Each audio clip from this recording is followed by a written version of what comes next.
Bom dia a todos, que a paz de nosso Senhor e Salvador Jesus Cristo esteja contigo, meu irmão, minha irmã, meu amigo, minha amiga. O tema de hoje é a reconstrução dos muros de Jerusalém. E nós vamos abrir a palavra de Deus no livro de Neemias, capítulo 2, e eu vou ler aqui do versículo 1 ao 8 e depois o 20 também.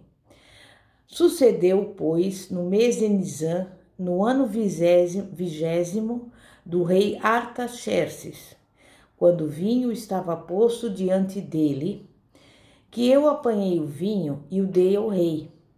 Ora, eu nunca estivera triste na sua presença. E o rei me disse: Por que estás triste o teu rosto, visto que não estás doente? Não é isso senão tristeza de coração? Então temi sobremaneira e disse ao rei: Viva o rei para sempre! Como não há de estar triste o meu rosto, estando na cidade, o lugar dos sepulcros de meus pais, assolada, e tendo sido consumidas as suas portas pelo fogo? Então o rei me perguntou: Que me pedes agora? Orei, pois, ao Deus do céu e disse ao rei: Se for do agrado do rei, e se teu servo tiver achado graça diante de mim, peço-te que me envies ajudar a cidade dos sepulcros de meus pais, para que eu o reedifique. Então o rei estava a rainha assentada junto a ele e me disse: Quanto durará a tua viagem e quando voltarás? E aprove ao rei enviar-me, apontando-me certo prazo. Eu disse ainda ao rei: Se for do agrado do rei, deem-me-se cartas para os governadores além do rio, para que me permitam passar até que eu chegue a Judá. Como também uma carta para Asaf, guarda da floresta do rei, a fim de que me dê madeira para as vigas das portas do castelo que pertencia à casa, e para o muro da cidade, e para a casa que eu houver de ocupar. E o rei mas deu, graças à mão benéfica do meu Deus sobre mim. E o versículo 20. Então lhes respondi: O Deus do céu é que nos fará prosperar, a nós, seus servos. Nos levantaremos e edificaremos, mas vós não tendes parte, nem direito, nem memorial em Jerusalém. Durante quase um século, depois da sua volta do exílio na Babilônia, os judeus tinham tentado reedificar os muros que rodeavam Jerusalém. Prejudicado pela oposição das nações vizinhas, o trabalho se desenvolvia muito lentamente. Quando, porém, a obra começou a mostrar finalmente algum progresso, sabe o que aconteceu? Os inimigos de Jerusalém obtiveram permissão do rei Artaxerxes, da Babilônia, para interromper a construção dos muros e destruíram grande parte do serviço já feitos. Como nós sabemos, Neemias era o copeiro da corte de Artaxerxes, cargo de grande importância. Mas nessa posição de intimidade com o rei, não se esqueceu do seu povo. As notícias que ele recebeu a respeito de Jerusalém entristeceram muito a ele. Ele não pôde ocultar a sua tristeza e o rei percebeu essa situação. Os judeus haviam regressado à pátria fazia já um século, mas ainda não haviam tentado reconstruir a cidade de Jerusalém. Trabalharam apenas na restauração do templo, porque os seus inimigos tornaram o empreendimento da reconstrução da cidade praticamente impossível. A lealdade de Neemias para com seu povo, contudo, era bastante forte, e o fez deixar o luxo da corte real e regressar para reconstruir Jerusalém, a capital da sua terra. E o rei consentiu nisso. Jerusalém foi construída no Monte Sião. Neemias sabia da importância dos muros para a cidade. Se os muros fossem reconstruídos, as pessoas voltariam, pois se sentiriam seguras, reconstruiriam as suas casas e a nação seria reedificada. Neemias planejou a sua estratégia para a construção do muro, avaliando a disposição do povo, calculando os recursos necessários e providenciando para que os canais de comunicação fossem preparados. Neemias vê os muros, as portas. Tudo está destruído, em ruínas, no chão. Mas sabe o que aconteceu? Neemias não se desesperou. E eu também digo isso para você. Nós não podemos nos afligir diante dos problemas. Não se desespere diante de um casamento destruído, por exemplo, de um emprego perdido, de um acidente, de uma enfermidade. Porque se nos desesperarmos, perdemos a calma e tudo fica muito difícil. Precisamos parar para ver o que restou e organizar. Se quisermos reedificar o que está no chão, precisamos fazer uma avaliação do que está destruído. Jesus, ele nos deixou uma lição sobre a importância das pequenas coisas. Na parábola, por exemplo, das 100 ovelhas, o pastor deixa as 99 no aprisco e vai em busca daquela que se extraviou. Ele empreendeu todo o esforço para trazê-la de volta, pois sabia que pelo mesmo caminho que alguma ovelha fugira, as outras 99 poderiam ir embora. E tudo começa com as pequenas coisas. Precisamos fazer um levantamento do nosso namoro, noivado, casamento, finanças, enfim, da nossa vida. E foi exatamente o que Neemias fez. Ele fez uma avaliação de tudo. Considerou até mesmo os pequenos detalhes. E então ele começou a trabalhar. Neemias começou pela porta das ovelhas, a porta dos servos. Para reedificar algo, precisamos de pessoas dispostas a servir e que sejam humildes. É assim que reedificamos uma cidade, uma família, uma empresa, um ministério, com uma atitude humilde e de servo. Jesus não se limitou a ensinar o princípio de servir, mas também o viveu. Lavou os pés sujos dos discípulos, tarefa normalmente relegada aos escravos. Mais tarde, os apóstolos também ensinaram o valor do servo. Até mesmo quem está em posição de autoridade deve servir aos seus subordinados. Aqueles que detêm o poder devem usar a sua posição para promover o bem-estar dos que se acham sob a sua autoridade. E saiba de uma coisa, para ser um servo, precisamos abandonar a nossa tendência de buscar o sucesso e o progresso pessoais às custas dos outros. Devemos nos dedicar ao bem-estar do próximo e pedir a Deus para nos guiar. A porta do peixe era o local por onde entrava a mercadoria e o comércio era feito. Para reedificar a cidade, as ovelhas iam precisar de alimento, de uma comida saudável, não é mesmo? Precisamos avaliar o que estamos comendo. Precisamos de força e de vigor. E o nosso alimento é o fator mais importante para o nosso desenvolvimento espiritual. A palavra de Deus nos diz no Salmo 37, versículo 3: confia no Senhor e faze o bem. Habita na terra e alimenta-te da verdade. Precisamos nos alimentar de pensamentos de paz, de amor, de ânimo e de perdão, pois assim nos fortaleceremos no Senhor e na força do seu poder. Filipenses 4, versículos 8 e 9. A porta velha fala-nos da experiência e da antiguidade. Uma porta que teria presenciado lutas, vitórias e derrotas.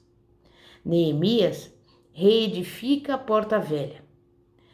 E com isso nós aprendemos que precisamos valorizar a experiência. Aprendemos com os erros, com os fracassos. E a experiência nos dá condições de jogar fora aquilo que não nos serve, tirando do Senhor a primazia em nossa vida. Tem a porta do vale, aquela que dava para o lugar onde se travavam as batalhas. Neemias sabia que a vida não é só feita de peixe, ovelhas e de portas restauradas, mas também de lutas, de dificuldades e de problemas. E por isso nós também precisamos nos preparar para as lutas e para as dificuldades. Tem também a porta do monturo.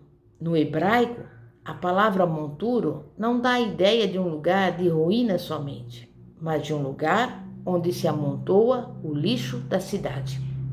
Espiritualmente, o monturo simboliza a miséria do homem. Somos pecadores e não há em nós bem algum. Toda pessoa, rica ou pobre, terá que se humilhar no monturo, se quiser crescer em santidade. E antes de podermos ver a nossa vida restaurada, precisamos passar pelo monturo. É onde reconhecemos que somos pecadores e que não passamos de pó. Mas é do monturo que o Senhor nos levanta e nos eleva à posição de membros do corpo de Cristo. Salmo 113, 7 diz: Ele ergue do pó o desvalido e do monturo o necessitado. Era também pela porta do monturo que as pessoas passavam com fardos. E eu pergunto a você, quem sabe você está carregando um peso que te oprime. Para restaurar algo, precisamos estar livres, leves. Do contrário, não conseguiremos trabalhar e a nossa vida continuará em ruínas. Mas o Senhor Jesus nos chama a descansar nele e a entregar-lhe os nossos fardos e pesos para que possamos caminhar livres. Mateus 11, versículos 28 e 29. A Bíblia também afirma que Deus é a fonte que jorra as águas vivas e a porta da fonte nos fala da necessidade que temos de beber constantemente de Jesus, a água viva, e ter fonte jorrando em nós mesmos. Tem também a porta das águas, é um lugar de águas correntes, e essa corrente de águas tem a ver com o enchimento constante do Espírito na vida do cristão. Precisamos mergulhar nessas águas para sermos limpos e estarmos aptos a servir ao Senhor.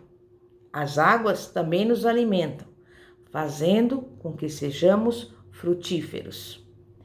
Há ainda a porta dos cavalos. Essa é a porta do esforço, da força, do empreendimento, do sacrifício. A reconstrução dos muros de Jerusalém foi feita por homens de lugares diferentes e de diversas ocupações.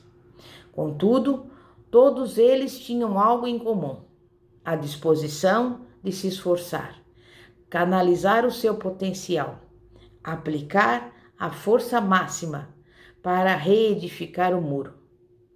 Precisamos trabalhar, lutar e não deixar passar as oportunidades que dependem de sacrifício. E o resultado, sabe qual é? o resultado irá recompensar o esforço. Há ainda a porta oriental, por onde o sol entra em Jerusalém. Você sabia disso? Neemias restaurou a porta oriental, onde os raios do sol batem de manhã. Não o sol do meio-dia, que queima e faz mal, mas o sol da manhã, que alimenta, que traz vida, que faz a planta vicejar, tornar-se mais bonita. E nós precisamos dessa luz para crescer. Neemias mandou restaurar a porta da guarda, ou seja, a porta da vigilância. Outro significado desta porta é a inspeção, o lugar onde somos passados em revista. E reedificar a porta da guarda resulta na inspeção, que requer uma vida de consciência pura. Vigiemos e façamos um exame da nossa vida, para sermos aprovados pelo Senhor. Existem pessoas que Deus chama para serem restauradoras de muro, para reedificar vidas derrotadas. E nós devemos buscar ser como Neemias, restauradores de vidas. Não abramos mão das pessoas destruídas, mas vamos lhe dar as mãos, levantá-las e firmá-las. A Bíblia nos fala: o Senhor te guiará continuamente, fartará a tua alma até em lugares áridos e fortificará os teus ossos. Serás como um jardim regado e como um grande manancial, cujas águas jamais faltam. Os teus filhos edificarão as antigas ruínas, levantarás os fundamentos de muitas gerações, e serás chamado reparador de brechas e restaurador de veredas, para que o país se torne habitável. Isaías 58, versículos 11 e 12. E por isso eu quero te dizer, Deus quer hoje restaurar as portas do nosso coração. Sabe para quê? Para que possamos honrar o seu nome, que a nossa vida seja uma cidade gloriosa, guardada e restaurada. Deus é o agente abençoador de toda a nossa vida. E a nossa atitude deve começar com a certeza inabalável de que Deus é quem comanda o processo todo. No entanto, aquilo que nós temos responsabilidade, cabe a nós agirmos de acordo com aquilo que é requerido por Deus. A nossa confiança deve estar sempre em Deus, porque somente Ele pode dar o crescimento. Somente Ele pode nos fazer experimentar a grande reconstrução em todas as áreas da nossa vida, em nome de Jesus. Amém? Você crê nisso? Então vamos orar. Santíssimo Deus e poderoso Pai, Pai de nosso Senhor e Salvador Jesus Cristo. Nesse momento nós queremos te pedir que o Senhor venha reconstruir e renovar a nossa comunhão contigo, para que possamos ter crescimento espiritual. Que o Senhor venha reconstruir as nossas finanças, restaurar o nosso lar, o nosso casamento, os nossos relacionamentos, restabelecer a nossa saúde, refazer a vida profissional, reviver a abundância e a fartura na mesa, ter paz que excede todo entendimento. Enfim, Pai, que nós possamos recuperar todas as perdas que tivemos por ação do inimigo, porque nós sabemos, Pai, que para Ti não há nada demasiadamente difícil, e tudo que nós pedimos em nome de Jesus, o Senhor nos concederá, para a honra e glória do vosso nome. Amém e graças a Deus. Glória a Deus. Pastora Fátima, da Igreja Evangélica Apostólica Poder de Cristo. Que a paz de nosso Senhor e Salvador Jesus Cristo esteja contigo. Amém e graças a Deus. Glória a Deus. Aleluia.